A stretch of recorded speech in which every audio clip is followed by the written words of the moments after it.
Hello, this is Olena of popthepimple.com and welcome to today's live pop talk where we join up usually every weekday at around 3 p.m. Paris time to talk about stuff.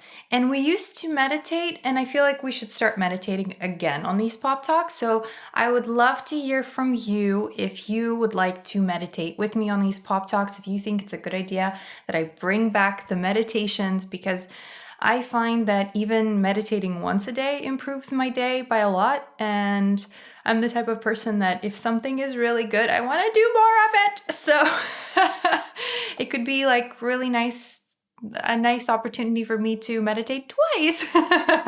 Once with my husband, once with you. It could be a really fun thing. What do you think? Let me know. I want to hear from you. And also let me know where you're coming from. I love seeing how far away you guys are from me.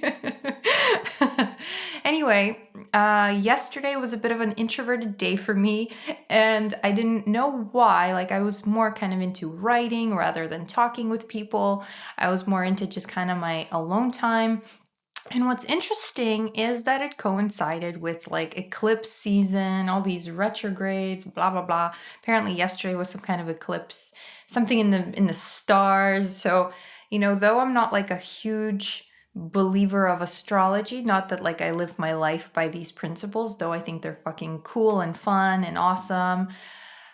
But I feel whatever's happening up there. It's crazy how it always coincides. But anyway, this isn't an astrology pop talk today. No. One of you asked for me to do a dating only pop talk, and that's what we're doing today. So if you have any dating questions, please write them below in the comments.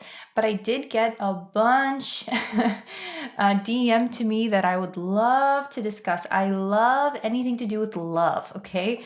I think every single one of us deserves to have our dream partner in our lives. And any way I can help that happen, I'm for it, okay? I'm for it because I feel like my life really became, 10 times better, more, I don't know how many, I can't qualify, but my life definitely became better when I met my dream man, you know what I mean? And though it's not like my life was bad, it's not that I was depressed because he wasn't there, I wasn't sad about it, blah, blah, blah. But when he finally did come into my life, something shifted. And it was like I started becoming more and more and more of the Olena I knew I always wanted to become. And I don't know whether the love was like a catalyst for it. I mean, like romantic love. I'm not sure, but it doesn't matter. It's an amazing thing for all of us to experience, and we're meant to experience. We're not meant to be alone in this world, this dark world. I'm kidding. It's not a dark world. It's a beautiful world. Where the sun met the moon. Hello. Hi, everyone joining me now. So I'm just going to pull up the questions that you guys sent me and start with those. But if you have any dating questions, anything relating to dating, romantic relationships, that today is the day. Today is the day for you to ask those questions, okay? Okay, so here we go. This person says here, and she is the person that actually inspired this pop talk. She said, I want to suggest a few questions that I would love to hear your view experience on. They all regard dating. I have taken a break after an LTR. I don't know what that is. Long-term relationship. Yes, okay, just clicked. Because the first time I read it, I'm like, what's an LTR? Okay, so I have taken a break after a long-term relationship and now feel ready to date again. Congratulations, that's awesome. And boy, things have changed. And there's a ton of contradicting advice. I know we should always rely on our inner guidance, but I resonate with so many of your views, so would love to hear your opinion. Should a man pay for dates? There's more questions. Is it okay to ask a guy out on a date? Do traditional gender roles still have any value? Ooh, that's a good one. And how to allow yourself to be more feminine. I often feel like I operate from a very masculine energy myself. Thank you so much and have a great day. Thank you for your question. What a great, or few questions. These are all awesome questions. Hi, Erin. Hi, Jubek Marie. Hi, Wishtada. Hello, Byron Gregory. All right, guys. So, again, for those of you tuning in right now, it's all about dating. So, the first question here is, should a man pay for dates? Ooh, what do you guys think? I would love to hear what you think, and I'm going to discuss this now. Should a man pay for dates? This is the feminist up in this joint would be like, no, of course not. We should split it down the middle, blah, blah, blah. Though I am a feminist in the sense that I believe that women and men should be treated equally, especially in terms of getting paid. Like, duh, but we aren't. Right? That's kind of the reality of the situation, right? There's still a huge wage gap between men and women. And so, should a man pay for dates? Not just because of the wage gap, but in my personal opinion, yes. And why do I think so? This is a very nuanced question. Like, I will unpack why. Don't jump to conclusions, please. It's not about getting a free dinner. It's not about that at all, right? I'm talking about when two people are really out to find love, they're really there with the best intentions. They are there to get to know each other, right? And they end up on a date. Should the man pick up the check? In general, I think yes. Why? Because for so many reasons, but in terms of what it really means, like, a man won't actually pick up the bill. Like, he'll want to split the bill if he's not interested in you. A man who wants to pick up the bill on the first date, he's interested. And I've watched so many first dates episodes, and plus I've been on more than 100. I kid you not, more than 100. And I was kind of doing the math, and it's probably more than 150 individual first dates, okay? I've been on a lot of first dates. But anyway, I've noticed this pattern of when there's a lot of chemistry and the man wants to impress you, he will offer to pay for the first date at least. Like, we're talking first date, right? But if he's not super interested, if he maybe has a few other honeys that he's seeing, then he'll probably want to split the bill. So his investment in you starts there. And I know it's subtle, it's just paying for dinner, but yeah, that's where it starts, right? And that's where you kind of understand the dynamic and where you stand. I don't tend to be a mind reader and all these things, but there are certain, I don't know, dating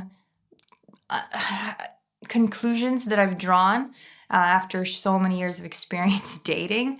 How much did I date before I met my husband? Like 10 years, I think. So 10 years of dating experience. Holy fuck. And I wasn't just, having one date a week. Sometimes it was 2 dates a day. Yeah. So I understand that, of course, it adds up. Like, if you're somebody who's really adamant and you're a man and you're dating, right? And you're adamant to find your partner, you're going to go on lots of dates and that can get quite a bit expensive. So I understand, it's not super fair in that sense. But if you consider the pink tax, how we women, we buy makeup and creams and tampons, okay, makeup and creams, that let's call it optional for a moment. Just for a moment, let's pretend it's optional, okay?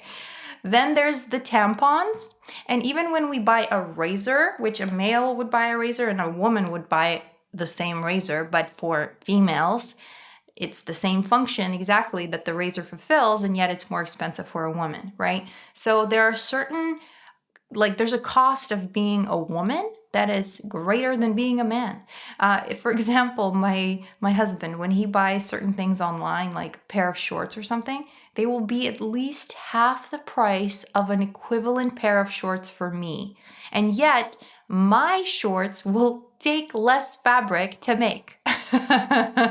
Right? So being a woman means you're overpaying for a lot of things in general, okay? And it fucking adds up. And many people aren't aware of this, especially many men aren't aware of this because they don't have to deal with a pink tax given that they don't have a blue tax, right? So just if we're talking finances, usually men make more than women, so it is nice when the man picks up the bill, but it does in terms of an evolutionary perspective, send a different and a very important signal to a woman that she can be taken care of. Because from an evolutionary perspective, women look for a mate that is capable of taking care of her and the potential baby down the road, right? So we're kind of like hardwired to look for men who are responsible, who are able to take care of business, you know what I mean? But so, is this resonating so far, guys? So you can certainly offer, like if you're a woman who wants to pay for the bill, you can do it. But I feel like it sets a really poor precedent in terms of romance. Let's talk a little bit about fucking romance, because in the 21st century, nobody's doing romance anymore, especially with Tinders and online dating and all this shit, right? Like, it's like we have fast fashion and we also have fast sex, right? It's like you just swipe with somebody and then you go do, you know? People will invite you for a drink rather than dinner and then bone you after the drink. Like, they won't even invest in dinner anymore. They'll just invest in drinks. And that too speaks to the interest of each party, right? Like me, I would never go out for drinks with anybody. I would always go out for dinner.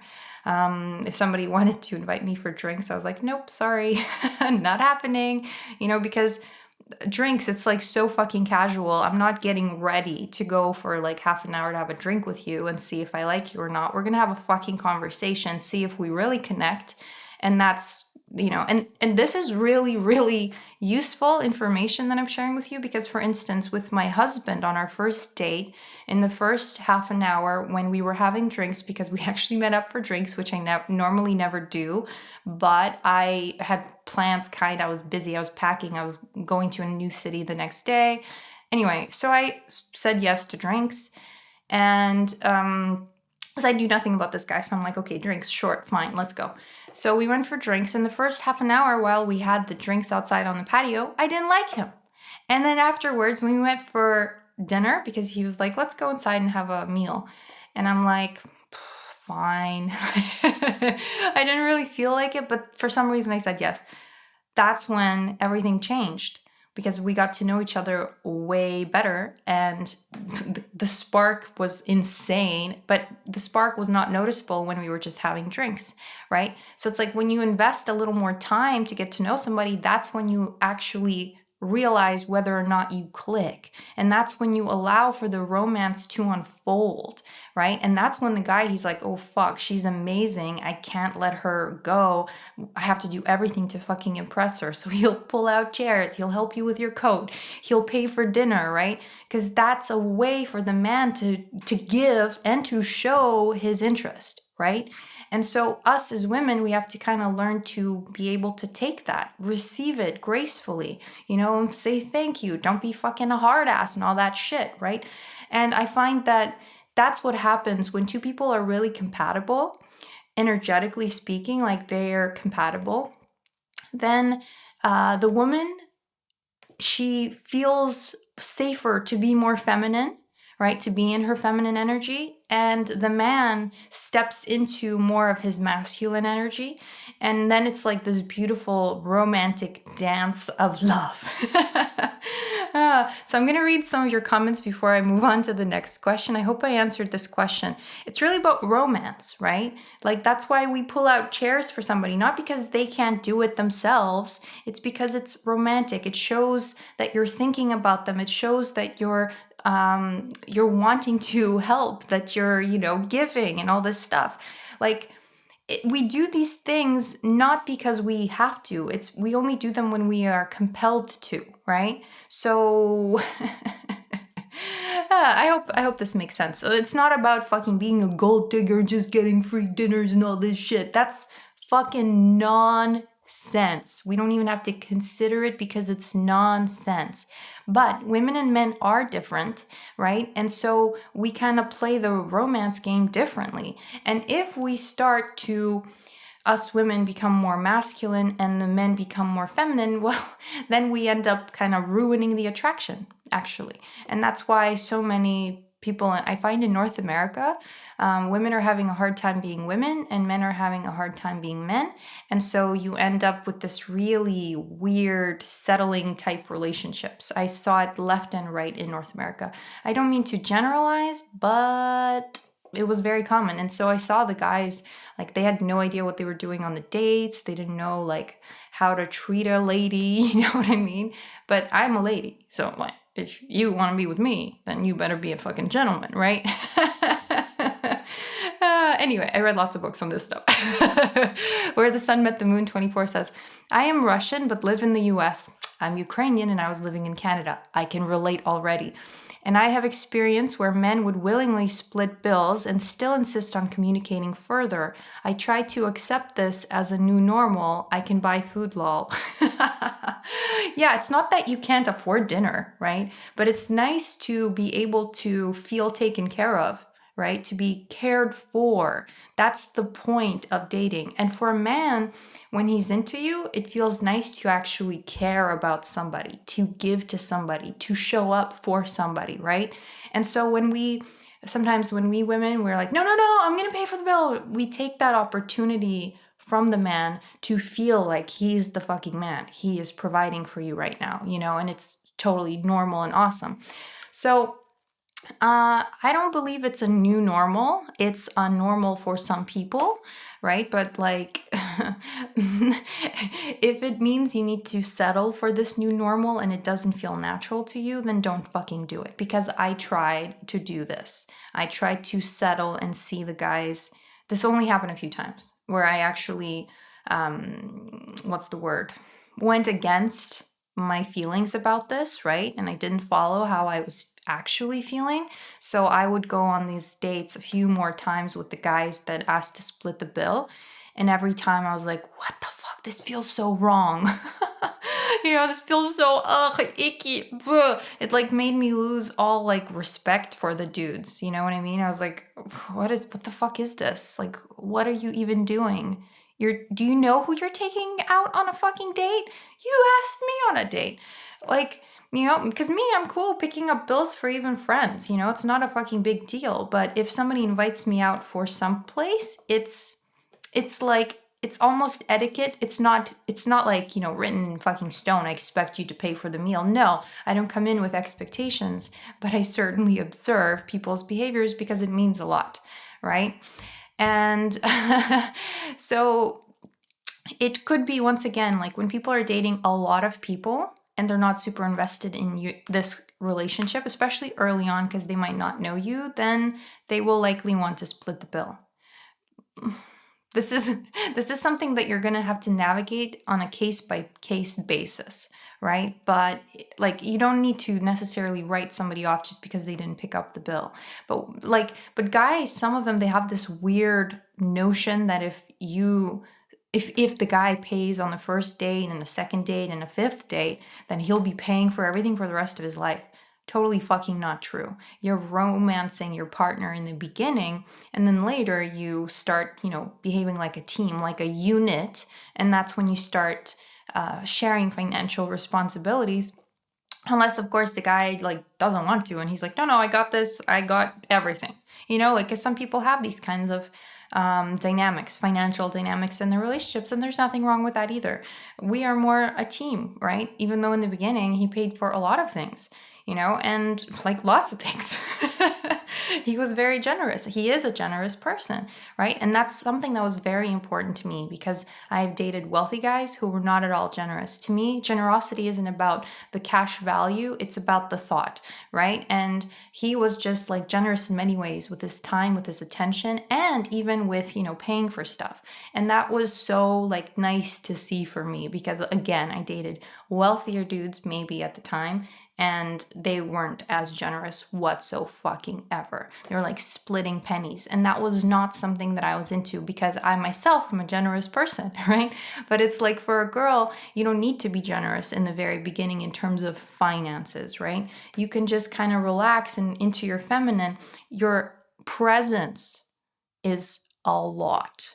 but a lot of women, they don't realize what a big deal it is that they even left the fucking house to go on this date, that they charmed the man's socks off with with their fabulous personalities, their fabulous sparkle, their joie de vivre. You know what I mean? Like, because me, I wasn't like a typical girl dating. You know what I mean? I was top shelf, and I knew it the whole time. I knew I was top shelf, and I knew that if somebody didn't see that, there was something wrong with them. There was nothing wrong with me, right? So I never lowered my standards. Well, and those few times when I still went out on dates with dudes that wanted to split the bill each time. But I found that became very, very difficult for me because I was then out of integrity with myself and my own desires, right? So what I'm saying is there is a lid for every pot. There are guys out there that will treat you the way you want to be treated, right? Some women don't have these kinds of desires or how do you say, standards or whatever the fuck, priorities. Priorities is the word. Some women don't have these priorities, and that's okay. But it's like, what do you want for yourself? You get to decide. Nobody gets to fucking tell you shit, right? So I hope this makes sense, and I could totally relate. That's why I married a French man and not a fucking North American. Not to say that all North American, because there's many generous and awesome North American dudes that, will step into their masculine and they will make moves, and it's like really awesome. But I dated a lot, once again, in Toronto, and big city, right? And there were lots of just not that. Literally, I had to go to a different country where the sun met the moon 24 says, but when I pay for myself, I can't see him as masculine anymore. I totally agree. I agree. It's because I think, let me know if I'm right. I think you're a strong woman. And I am a very strong woman, right? Especially if you came from Russia, I came from Ukraine. We've seen some things, you know what I mean? Life wasn't always easy. So we can take care of ourselves. It's hilarious when, the whole stereotype about Eastern European women being fucking gold diggers and all that shit. It's really hilarious because Eastern European women are some of the strongest women fucking ever, And so, oh my God, I just think of my grandmas and my great grandmothers and the shit they've gone through. Oh my God, it's abnormal. But the strength, it passes on, right? And anyway, so as a strong woman, it's very easy for us to step into the masculine and just to take care of everything, right? Because we're like, this is fucking easy because we've seen shit. So now this shit is easy. Like we can this is nothing. And so, как два пальца объяснять. In Ukrainian, як два пальці объяснять. It's an expression. It means, it's like peeing on two fingers. Like that, which means it's so easy. It's like peeing on two fingers. Anyway, it's a funny Ukrainian expression that I love. So as a strong person, you want to, in terms of romance, in terms of romantic dynamics, you want to be able to be a little more fragile, a little more delicate, a little more feminine, a little more receptive rather than always giving, planning, solving, right? Because we can do it. Doesn't mean we want to all the time. We kind of want a break, right? Just to breathe and be taken care of sometimes, right? And it's a beautiful thing. But there are men out there who will fit that dynamic perfectly for you. Like my husband, oh my God, the way he takes care of me, it's unreal. Like I wish this upon every single woman. Like yesterday he said to me, "You're not cooking anymore." Because he sees how busy I am at work and all this stuff, how much I do.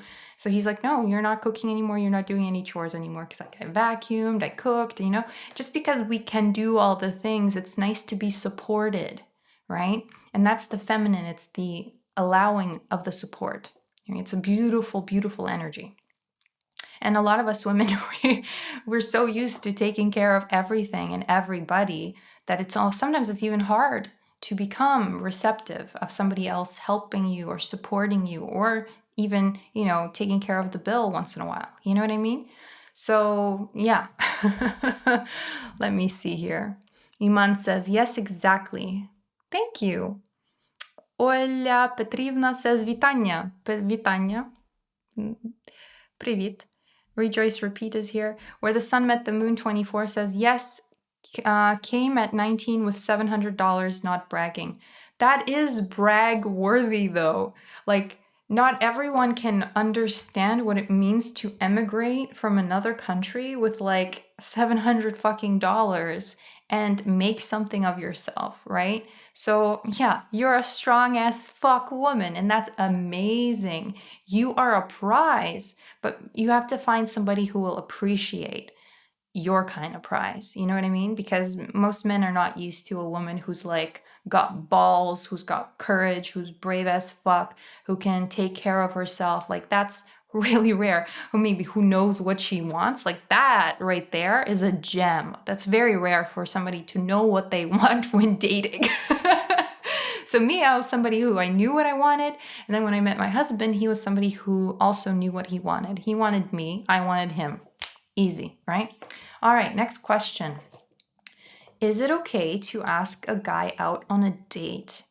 Now, coming back to masculine and female energy, right? As a man, men, they kind of need to earn it in order to like appreciate it, okay?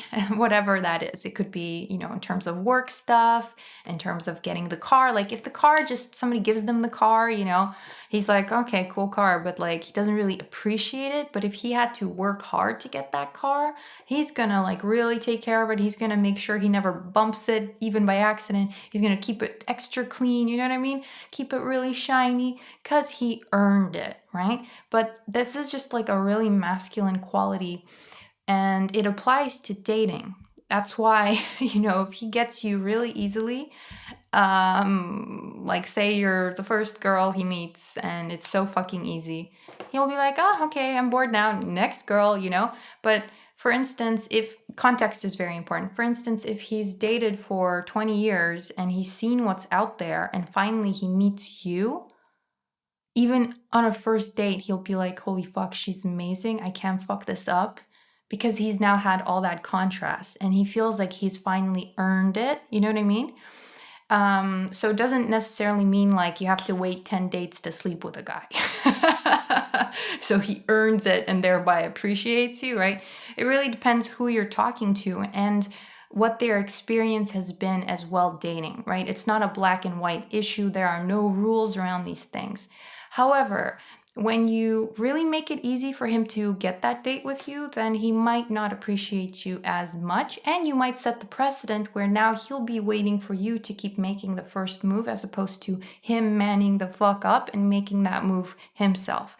And that's what I found with the dating app Bumble. I mean, some people love it, but me, I didn't like it because on Bumble, the girl had to write first. And me from Bumble, as a strong woman, you know, who knows what the fuck she wants, I couldn't, not a single guy could close a date with me, right? To actually meet in real life.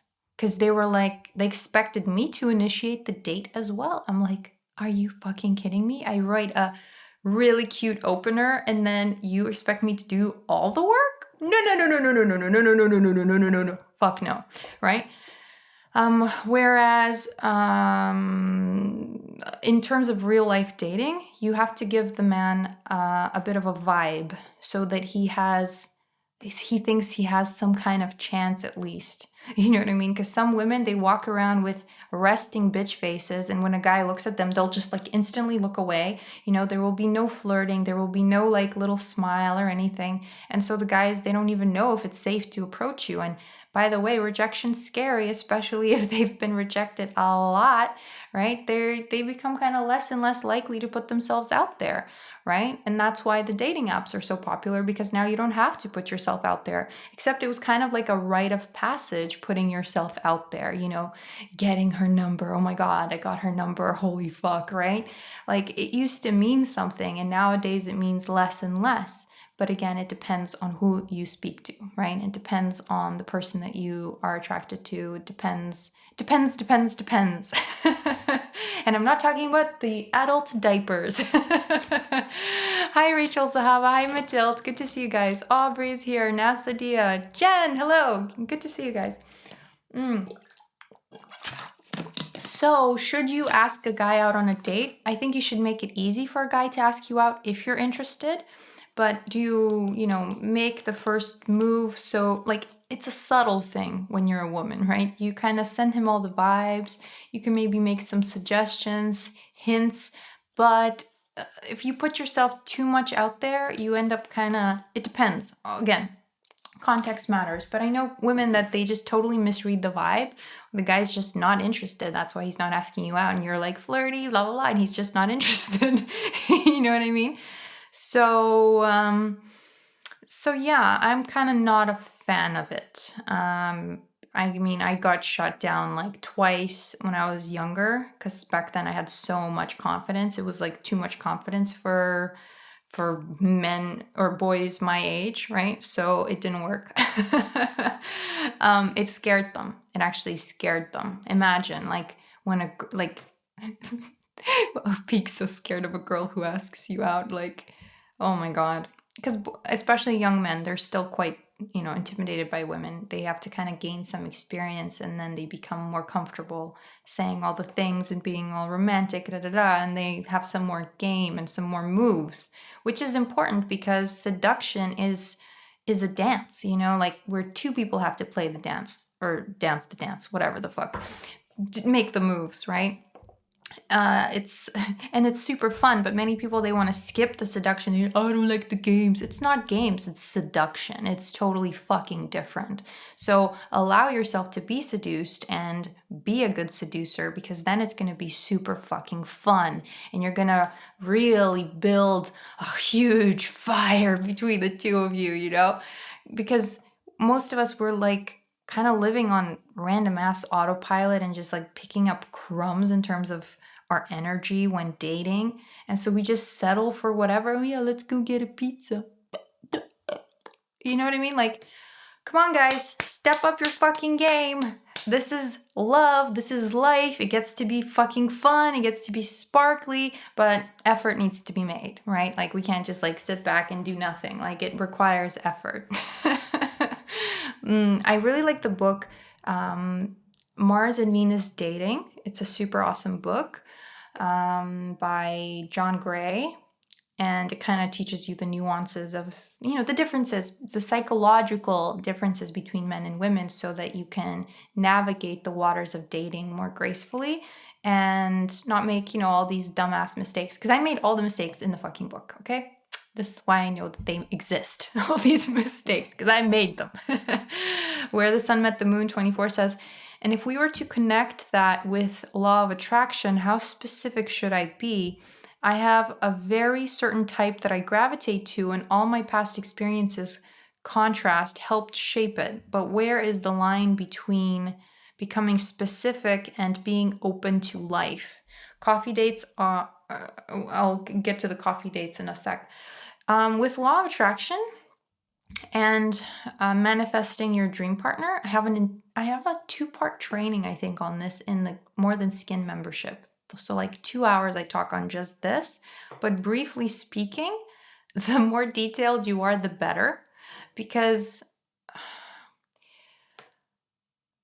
when we don't know what we want, we tend to entertain options that we don't actually want and that we will never want, right? But when we know what we want, then the options that come in and you're like, this is not even close, right? Then you don't even entertain it. You're nice, blah, blah, blah. You might give it a shot, but you're like, as in a date, right? Like that's not you necessarily entertaining it. You dating somebody for 6 months, that's you entertaining it, right? But some people entertain relationships with people they're not super into. It's like let's just do this for now until something better comes along kind of situation. Many people do this because many people are afraid that their truest desires will never come true. Somewhere along the lines, I had so much contrast that like I developed the perfect human in my mind, and I don't know, I didn't even think about whether it's possible to meet him or not. It wasn't even a consideration. It was more about like, this is what I want and I'm going to enjoy my life kind of thing. But then he walked into my life, and initially I didn't know that he was the one, right? He walked into my life. I didn't even like him at first. I had to get to know him a little bit. I had to have at least like, I think it was really 40 minutes into our date where I was like, holy fuck, who the fuck are you? And then the more I got to know him, the more dates we had, the more time we spent together, I was like, he's literally everything I want. I didn't know this on the first date, but what we do is we follow our feelings. So if you're enjoying somebody's company and you want to see them again, then fucking see them again, right? But if there's something that's telling you deep inside, because by the way, your intuition's always talking to you, right? Sometimes my intuition was like, no, this is just not going to work. And then I'd push it and push it and push it. And then eventually we'd like each other. And then I was like, oh, maybe I just needed to build this thing. And then, but deep inside, I knew that it wasn't the forever thing, right? Deep inside, you always know. You know better than anybody, right? So my dream partner was ridiculously specific, like no tattoos, even the taste in music, the gluten-free life, non-smoker, amazing fucking ankles. Like it was so ridiculously specific. The fucking beautiful movie star hair, that was a bonus, and I have it. I have all the things. Like the way he touches me, like all the things, the way he kisses, everything lined up, like beyond. And it still sometimes surprises me how well it's lined up. Yeah, I'm like, but it's like so amazing. Like there are no words, So you get to have that. It's out there, right? And it's good. It's good to be specific. It doesn't mean that like a person walks into your life and you're just like scan him, according to your law of attraction list. You scan the person, you're like, nope, doesn't work. Next. Doesn't work like that. You actually need to get to know this person, and they might surprise the fuck out of you once you do. So we do have to go out there and meet people and be excited to meet people because people are awesome. But if we go out there and are like, oh, I'm just looking for the one and I'm not going to have fun until I meet the one. You're going to be a drag and nobody will want to have like dates with you. Nobody will want to hang out with you and you won't enjoy the process. So how can you expect to have that happy ending if you're not having an enjoyable journey getting to that happy ending? Right? So be fucking specific. It's good stuff. Don't be afraid to be specific. And if fear tells you that it doesn't work, blah, blah, blah, it's just fear talking. Fear will bullshit you left, right, and center. Where the Sun Met the Moon 24 says, coffee dates are the thing in NYC. Might as well wear sweatpants when I go. Yeah. I watched that show, the dating show of, I forgot what it's called, on Netflix. It was dating in New York, and I'm like, damn, it's hard in New York. New York, I think, is like the worst dating city. I don't know how people do it. I would not. Because Toronto was bad enough, because Toronto's huge as well. But yeah. I'm very happy that I'm no longer dating in Toronto. And then Where the Sun Met the Moon 24 says, ooh, I need to join. I'm a member of the Cure It With Love Only.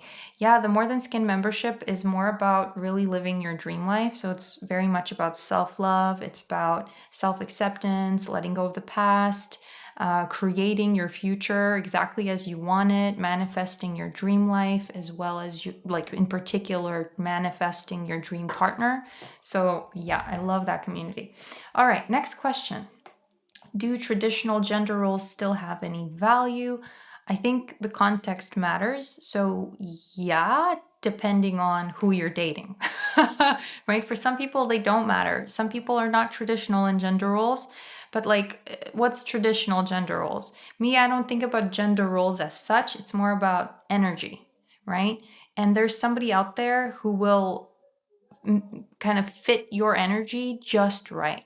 Right? So as long as you're vibing up here, you're in alignment, you're enjoying your life, and you're not, introducing any needy, desperate fucking energy into dating, then it's all going to work out perfectly. Okay? Because when we're vibing high, when we're in alignment, we're allowing the love to flow into our lives.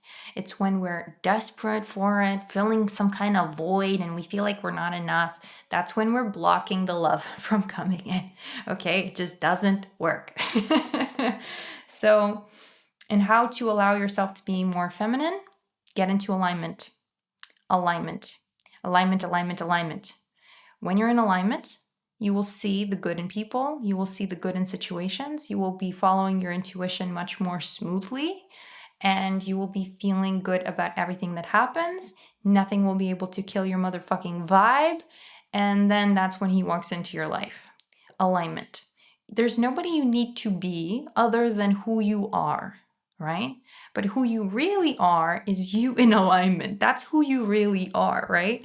But we get so used to being out of alignment down here with all the fucking dips and the drama, right? The stories that we tell ourselves, oh, not enough good men out here, blah, blah. I mean, in New York, that could be true. But anyway, when we get caught up in these dramas and stuff like that, we're out of alignment. We're not actually being ourselves anymore. So we might be stepping more into our masculine. We might be trying to control outcomes and situations in our environment and people and fucking everything, you know. We might be feeling more anxious, like if I don't do this, it's gonna fall apart, blah, blah, blah, blah, blah.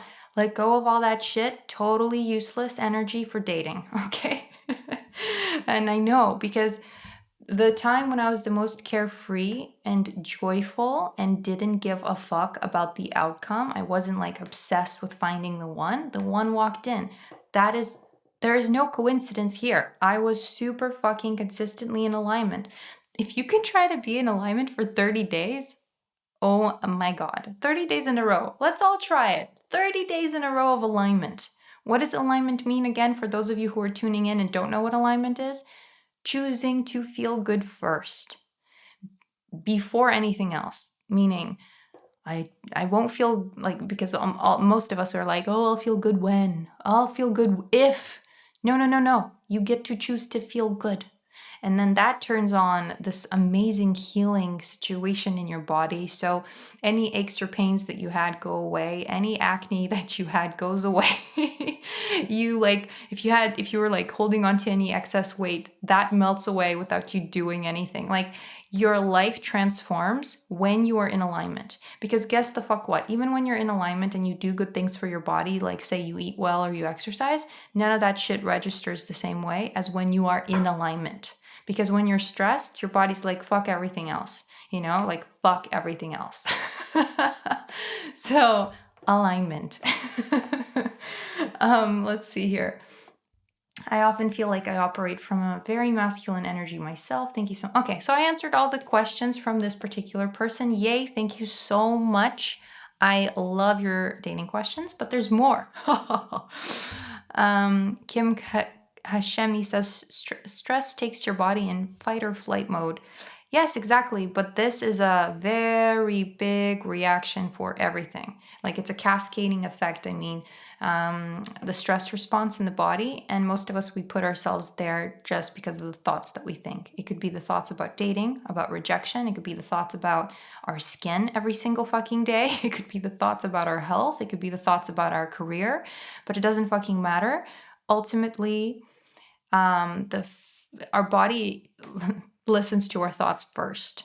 So, you know, like when we're manifesting our dream lives, well, if we're always focused on the lack of what we want or on the unwanted, it's our body that will be manifesting the unwanted first, because you always create what you are, or the essence of your thoughts, right? It's not just because you think about, say, cancer that you get cancer. No, it's because you are focusing on the lack of something in your life to such an extent that you become so stressed and anxious and unhappy that you totally shift your biochemistry, right? And literally just lost my train of thought. Fight or flight, body chemistry, law of attraction, all these things work together. Man, so it's not, I was saying, so it's not because you're thinking of cancer that you get cancer. It's because you're so focused on everything that you don't want, constantly complaining, focusing on the lack of the thing that you want, that you create the essence of that in your life. Right? And so when your body is all anxious and inflamed, it doesn't actually clear out the tumor cell as it normally would. Right? And then it starts forming, and that's how you get all these fucking illnesses and stuff. It's a simplified way of explaining things, but don't discount the effects of stress in your life. And stress, another another way of looking at stress is resisting the present moment. And I got this from the book Untethered Soul. This isn't me speaking, this I got from a book. Untethered Soul by Michael A. Singer is absolute magic. If you haven't read it, please do. It will help you in many different ways.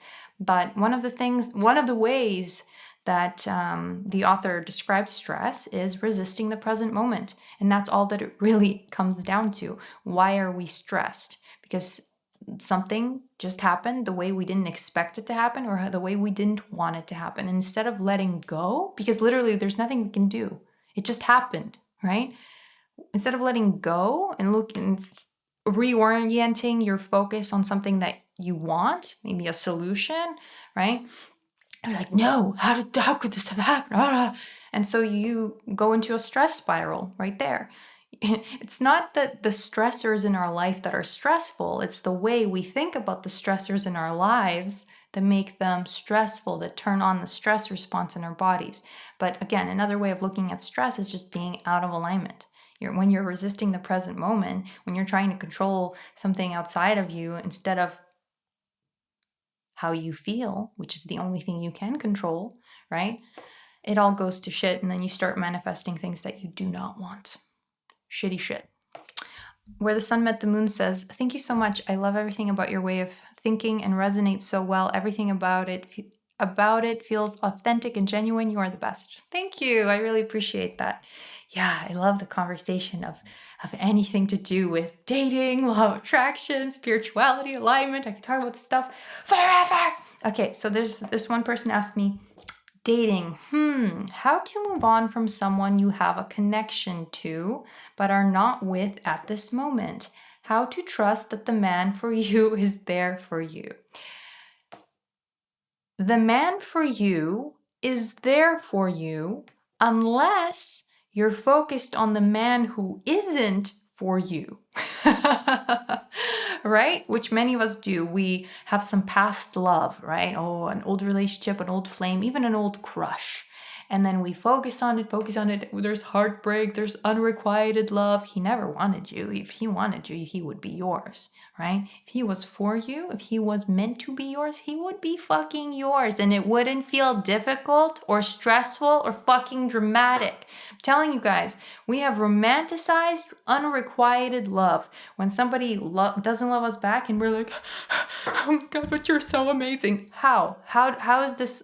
This only happens because of low self-esteem. Like, it cannot happen because you love yourself and because you're in alignment. Literally, it's impossible. When you're in alignment, you will not find yourself in a situation where somebody doesn't love you. You will not. And you love them and they don't love you, and it's dramatic, and they're like, oh, if only we met in a different time or place. Come on. So, when you are into somebody from your past, you are actually blocking, in terms of law of attraction, right, that dream person from coming into your life. Your focus is on something there in the past. So what you're creating more of is the essence of what you think about. So if you think about that old person that doesn't fucking love you and how frustrating and traumatic and weird that feels like, right? You're creating the essence of that in your present. That's why, in terms of law of attraction, what's very unproductive is focusing on what is. Many people, because here we're talking about the past, right? But many people focus on what is. So my acne is terrible today, and that's all you focus on. Guess what? Tomorrow your acne is going to be equally fucking terrible, if not worse, right? Because you get the essence of what you think about. So if you're stressed today about your current life situation, then tomorrow you will also be stressed about your current life situation until you fucking realize you can snap yourself out of it and choose to look at things in a way that serve you positively, that make you feel good, and you reach for better feeling thoughts about the fucking situation. But here's what many people do. They there's important aspects to relationships, right? There's chemistry, which you can have with fucking anybody. Wait, I wrote about this. Let me see so that I don't fuck it up. Chemistry. Chemistry. No. Okay, compatibility. Do I have this article? Okay, I don't know what happened to my fucking notes, but anyway. So there's many of us, we have chemistry with somebody, which we could have with anybody, and and like when that ends, we mourn it. Oh, oh, we had such great chemistry. But were you fucking compatible? Were you committed? Firstly, were you committed to each other? And then were you compatible? Right? Like many of us, we have very low standards for a possible relationship. And we usually settle for chemistry. Many people, I see many people, they settle for chemistry. Ooh, we had chemistry. Not good enough. You deserve chemistry, commitment, and compatibility, right? Many other people, they end with commitment. They have chemistry, they have commitment, but they're fucking incompatible as shit, right? They can't make porridge together, as I like to say, because it's a Ukrainian expression.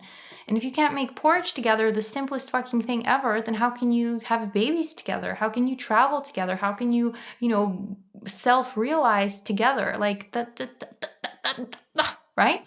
And so what we have to do is raise our motherfucking standards and stop pining away for somebody who doesn't want you. Like that's absolute nonsense. Because as you're pining away for somebody that doesn't want you, the person that does want you is waiting. TikTok, bitch. TikTok. Like the person's waiting. He exists. He's waiting for you, but he can't. He can't fucking come into your awareness because you're stuck elsewhere, right? You're blocking this entrance, right? Does this make sense? Like from an energetic perspective and just psychologically, if you're thinking about something, some dude in the past who like doesn't fucking deserve you, doesn't even come close, you will not see the guy that you actually have always dreamt about. You won't see him. Even if he's right in front of you, you won't see him. Right? And many of us do this to ourselves, and it's fucking terrible. It pains my heart anytime I see this, especially like wonderful people. I see so many wonderful people doing this exact shit to themselves. Yep. Like left and right, I have examples of this. Left and right. This isn't like something abstract. I see it all the fucking time. So don't settle for just chemistry or chemistry and commitment. Get chemistry, commitment, and compatibility. Okay? You deserve it. My husband and I are so ridiculously compatible that it's ridiculous. Like it's fucking ridiculous. Like, what I can't do, he can do, and vice versa, and we support each other, and it's easy. Like, it gets to be easy. Like, if you're choosing a relationship that is hard and chaotic and unstable and all over the fucking place, remember that you are choosing that and that you can make a different choice. Like, you're settling for that. You're saying, yep, this is what I deserve. So yeah, that's my opinion on how to move on from someone you have a connection to. A connection is nothing. You can have connections with thousands of people, okay? A connection is fucking nothing. It's Matthew Hussey, Matthew Hussey, he's a love coach. He was saying that some women, it's like because he works with women, so he was saying that some women, they basically want to build a castle with a dude, right? Like they got a field. They want to build a castle with a dude, and so they're like digging and like bringing in bricks and sawing wood to build this fucking castle, and the dude's like not even around. But like you're supposed to be building this castle together. And by castle, it's a relationship, right? It takes two people, and two people have to be equally invested and pull their fucking weight, So, and unless that happens, you can't get invested. You can't start fucking bringing in all the supplies to build the castle if the other person isn't even around. Like that makes no fucking sense, right? So be mindful of that shit so you're not settling. Suggestions for dating apps, bios, and pictures. This is not my favorite thing, but I'm trying new things. Well, if your attitude is that it's not your favorite thing, I think that dating apps have to be used when you're in alignment, because when you're out of alignment, you're going to get really frustrated and you're not going to enjoy the experience. You have to understand that there are real people there. Some of them may not be behaving like real people or like, well-behaved people, but that's okay. Your person will be, right? Your person will be awesome. So it's important to kind of be a little realistic and not forget that you're not swiping through a fucking catalog. You're actually looking for a partner, right? And there's real people on the other side of that picture or that click, right? So we have to be, this is just important to me, that we kind of treat each other with fucking respect, even when we're online dating, because some people are overly rude, overly snide, overly short with others. And that's not necessary. You're dealing with another human. Just because you're disappointed or you're not getting what you want doesn't mean you have to be rude, right? And so that's kind of like just my little aside on that. But suggestions for dating app bios and pictures. I think the pictures have to show you from how do I say this? Show the multifaceted you. You don't show 5 selfies. Okay, that's ridiculous. You need to show a close up of your face, a beautiful portrait that, kind of conveys the sparkle in your eye, your joie de vivre, so that you're not some fucking robot with dead eyes, because some people post horrendous selfies. So do your best getting a nice portrait, right, of you. Some full-length shots, some shots of you in action, doing fun things, to show that you're outdoorsy or adventurous or you like to travel or something, that shows your personality off, because it's you don't have a long amount of time to pique somebody's interest, right? So you have to do it as effectively as possible. It's like marketing. You're marketing yourself essentially, right? You're trying to find your target audience of one. One person is your target audience. So instead of making yourself liked by all, you have to narrow it down. You have to you're a niche, right? And you need to find your audience of one. So the more specific you are and the more real you are, the more honest you are, the easier it is to find that perfect match. Because most bios out there are so vague and fucking generic that it's a nightmare. I don't know how people think that they're unique writing the lamest bios ever. Like in Toronto, the popular thing was patios, guys liking patios in the summer. And I'm like, how is that something that you even write about yourself, that you like patios? But it was a great filter for me. Anybody who wrote about fucking patios was definitely not somebody I was interested in.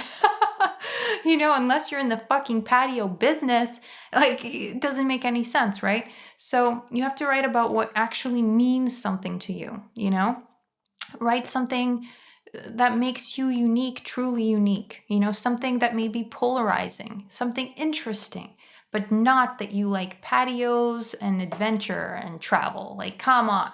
Literally, there's not a human on this planet that doesn't like to fucking travel. Actually, I think there are maybe a few that don't. But anyway, then they can write, do not like to travel, right? And then that would be unique. So I hope that answers your question. Thank you so much for this lovely dating only pop talk. It was super fun. I hope you enjoyed it. I would like to join you guys in a moment for a live meditation. And if you have any other questions, I'll cover them in the next pop talk, because this one is now done. So this was Olena of popthepimple.com, and I will see you in a moment for a little meditation session. We are back for part 2 of this live, where we're going to meditate. Let's do it just for 10 minutes. I think it would be a lovely little break during the day. Meditation is a really easy way to let go of thoughts.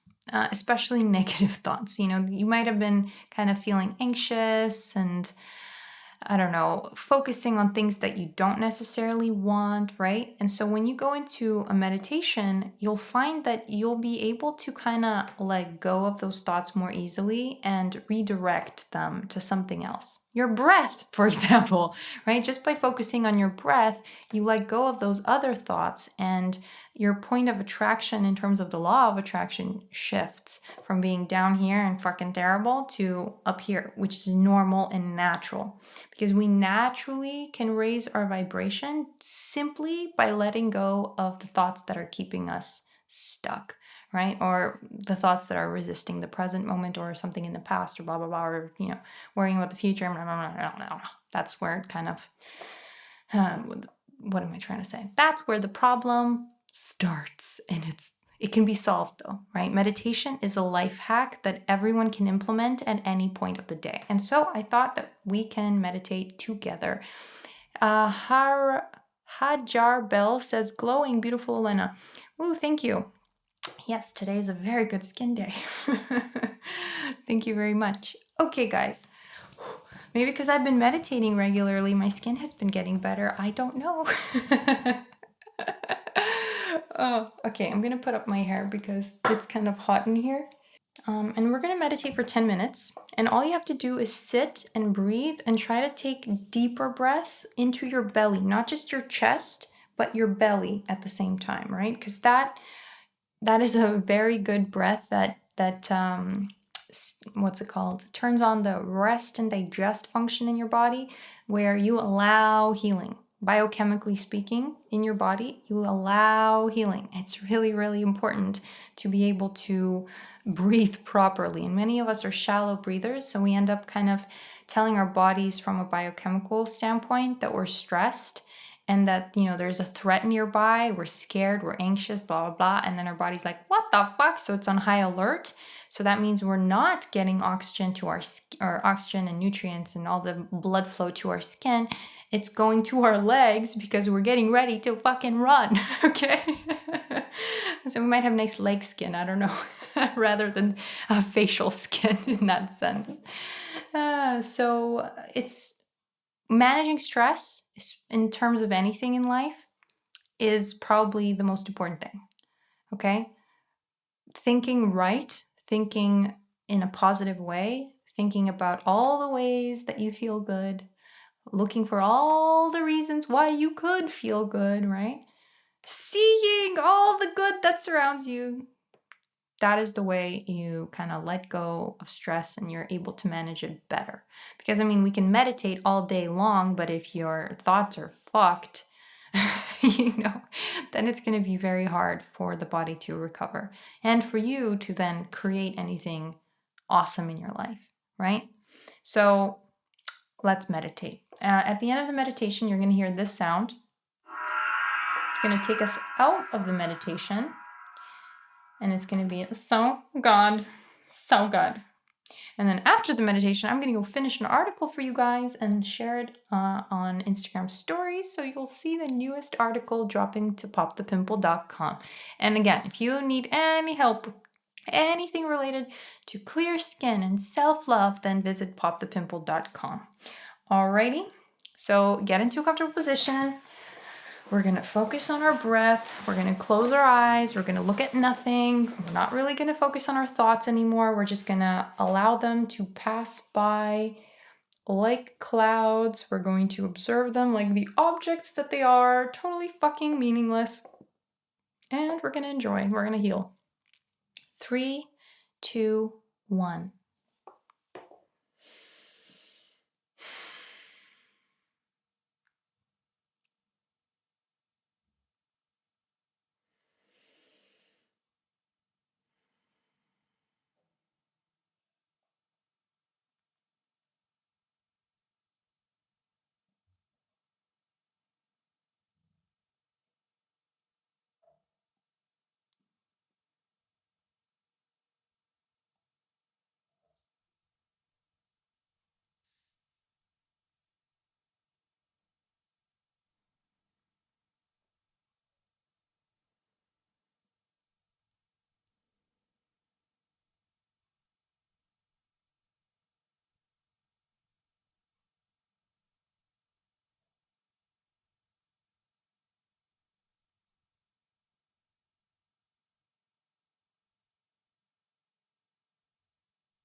We did it. We meditated for 10 minutes.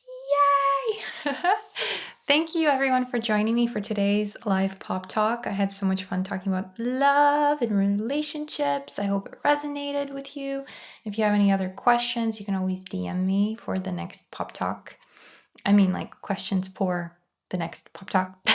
You can DM me. Whether it's skincare stuff, spirituality, relationships, anything like that. You know, I love to talk about this stuff. So I hope you're going to have a beautiful day. Go enjoy yourself, feel sparkly AF, and remember to tend to your vibration. Okay, it's the most important thing ever. You get to tend to your vibration and you get to prioritize feeling good, because there is nothing else that is more natural than you feel good first. Have a beautiful day. Again, this was Olena of popthepimple.com. My mouth is doing crazy things. I will talk to you guys in the next pop talk, or on the next pop talk, or you know what I mean. Words right now. Bye.